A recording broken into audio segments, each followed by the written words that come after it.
I'm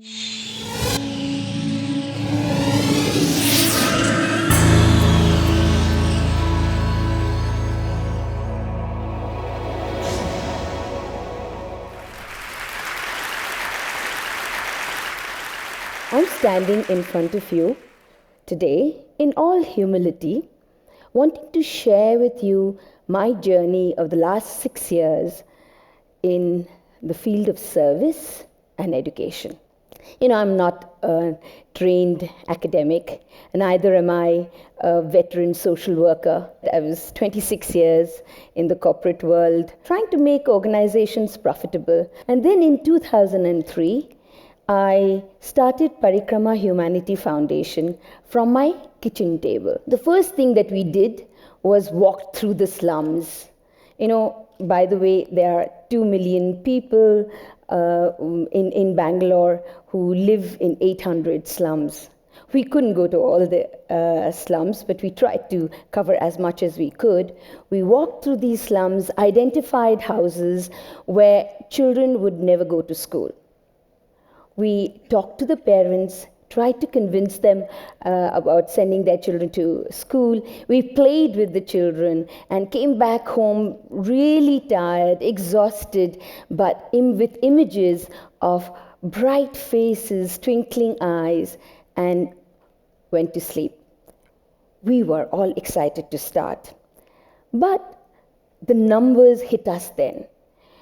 200 million children between 4 to 14 that should be going to school but do not. 100 million children who go to school but cannot read. 125 million who cannot do basic maths. We also heard that 250 billion Indian rupees was dedicated for government schooling. 90% that was spent on teacher's salary and administrator's salary. And yet, India has nearly the highest teacher absenteeism in the world, with 1 out of 4 teachers not going to school at all the entire academic year. Those numbers were absolutely mind-boggling, overwhelming, and we were constantly asked, when will you start, how many schools will you start, how many children will you get, how are you going to scale, how are you going to replicate. It was very difficult not to get scared, not to get daunted, but we dug our heels and said, we're not in the number game. We want to take one child at a time and take the child right through school, send to college, and get them prepared for better living, a high-valued job.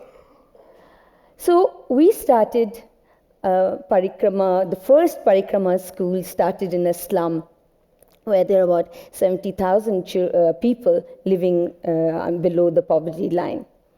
Our first school was on a rooftop of a building inside the slums, a second-story building, only second-story building inside the slums.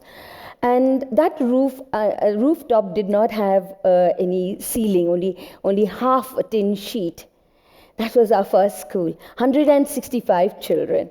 Indian academic year begins in June, so June it rains. So many a times all of us would be huddled under the tin roof, waiting for the rain to stop. My God, what a bonding exercise that was. And all of us that were under that roof are still here together today. Then came the second school, the third school, the fourth school, and a junior college. In 6 years now, we have 4 schools, 1 junior college, 1,100 children coming from 28 slums and 4 orphanages.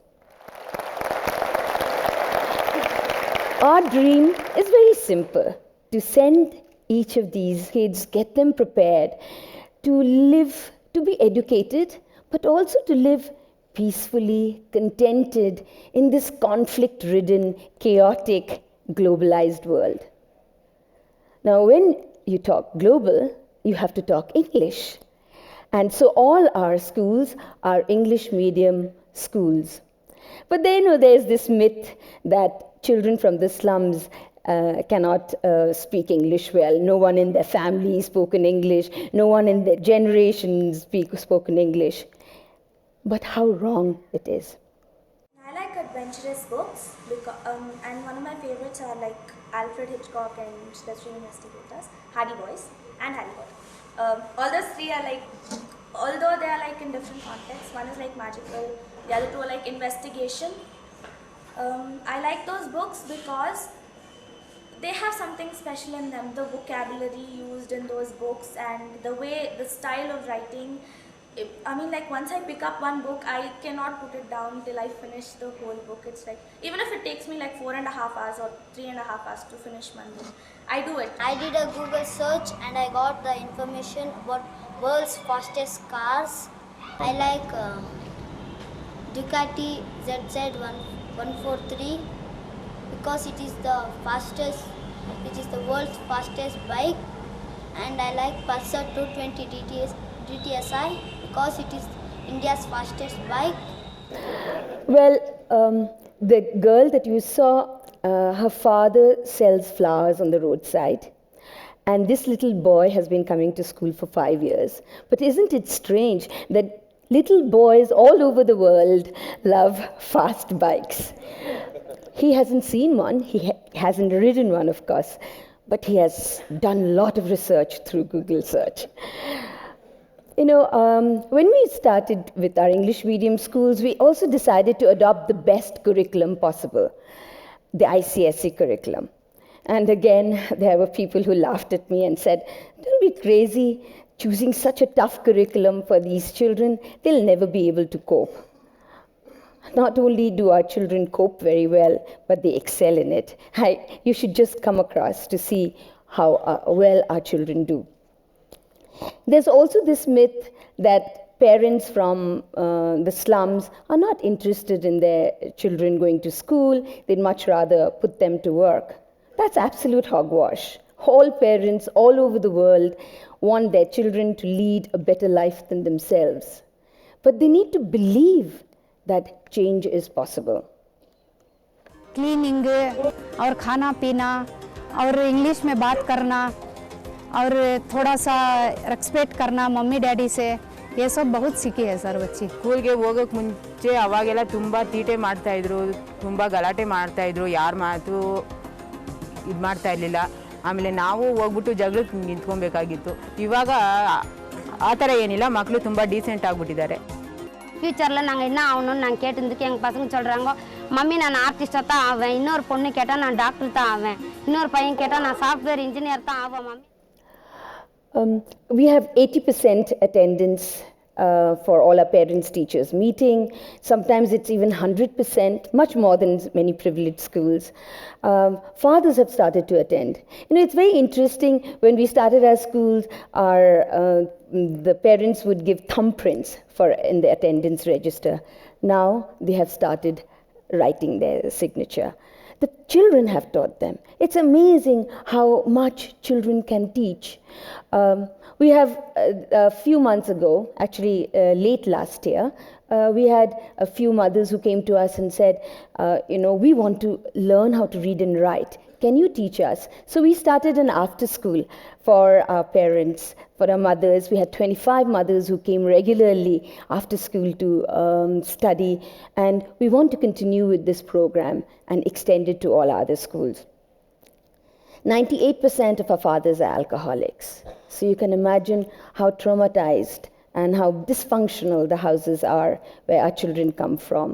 We have to send the fathers to de-addiction labs, and when they come back, most times sober, we have to find a job for them so that they don't regress. We have about 3 fathers who have been trained to cook. We have taught them nutrition, hygiene, we have helped them set up their kitchen, and now they are supplying food to all our children. They do a very good job because their children are eating their food. But most importantly, this is the first time that they have got respect and they feel that they're doing something worthwhile. More than 90% of our non-teaching staff are all parents and extended families. We've started many programs just to make sure that the child comes to school. Vocational skill program for the older siblings so the younger ones are not stopped from coming to school. There's also this myth that children from the slums cannot integrate with mainstream. Take a look at this little girl who was one of the 28 children from all privileged schools, best schools in the country, that was selected for the Duke University Talent Identification Program and was sent to IIM Ahmedabad. Duke IIMA camp, whenever we see that IIMA, it was such a pride for us to go into that camp itself, and we went there. Everybody were very friendly, especially I got a lot of friends, and I felt that my English has improved a lot going there and chatting with friends and all those. There, we met children who are with different standard and all those different mindset, a totally different society, and I mingled with almost with everyone. They were very friendly. I had very good friends there who are from Delhi, who are from Mumbai. Even now we are in touch through Facebook. After this Ahmedabad trip, I've been totally different, mingling with people and all this. Before that, I wasn't. I feel I wasn't like this. I don't even mingle. I don't start speaking with someone so quickly. And my accent with English and all this improved a lot. And I learned football, volleyball, frisbee. Lots of games. And I wouldn't want to go to Bangalore. Let me stay here. Such a beautiful food. I enjoyed eating food. It is so beautiful. I enjoyed eating food. Like bearer will come and ask me, "Yes, ma'am, what do you want?" It is so good to hear.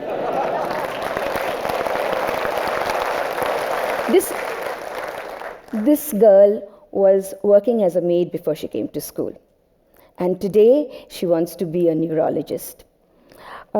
We have our children are doing brilliantly in sports. They are really excelling. There's an inter-school athletic competition that is held every year in Bangalore, where 5,000 children participate from 140 best schools in the city. Our children are. We've got the best school award for 3 years successively, and our children are coming back home with bag full of medals, but lots of admirers and friends. Last year there were a couple of kids from elite schools that came to ask for admissions in our school. We also have our very own dream team. Why is this happening? Why is this confidence? Is it the exposure?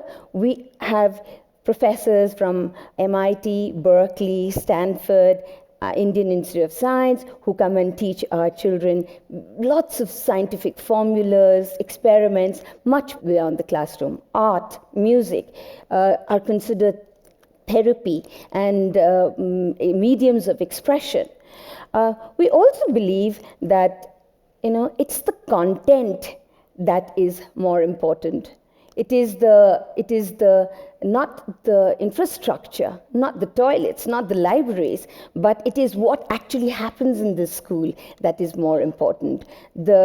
Creating an environment of learning, of inquiry, of exploration is what is true education. When we started Parikrma, we had no idea which direction we were taking. We didn't hire McKinsey to do a business plan, but we know for sure that what we want to do today is take one child at a time, not get bogged with numbers, and actually see the child completes the circle of life and unleashes the total potential. We do not believe in scale because we believe in quality, and scale and numbers will automatically happen. We have corporates that have stood behind us, and we are able to now open more schools, but we began with the idea of one child at a time. This is a 5-year-old Parusharam. He was begging by a bus stop a few years ago, got picked up and is now in an orphanage, has been coming to school for the last 4.5 months. He is in kindergarten. He has learned how to speak English. We have a model by which kids can speak English and understand English in 3 months' time. I can tell you stories in English of the thirsty crow, of the crocodile, and of the giraffe. And if you ask him what he likes to do, he will say, I like sleeping, I like eating, I like playing. And if you ask him what he wants to do, he will say, I want to horsing. Now, horsing is going for a horse ride. So, Parish comes to my office every day. He comes for a tummy rub because he believes that will give me luck. When I started Parikrma, I began with a great deal of arrogance of transforming the world. But today, I have been transformed. I have been changed with my children. I have learned so much from them: love, compassion, imagination, and such creativity. Parishram is Parikrma, with a simple beginning, but a long way to go. I promise you, Parishram will speak in the TED conference a few years from now. Thank you.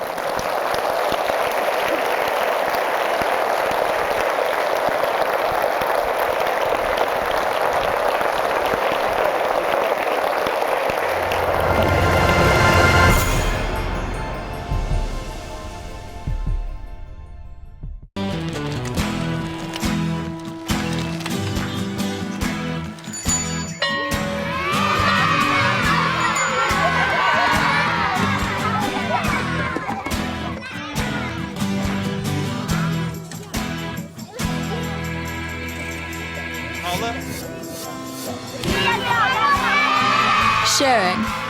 That's video on the Human Network. Siska, welcome to the Human Network.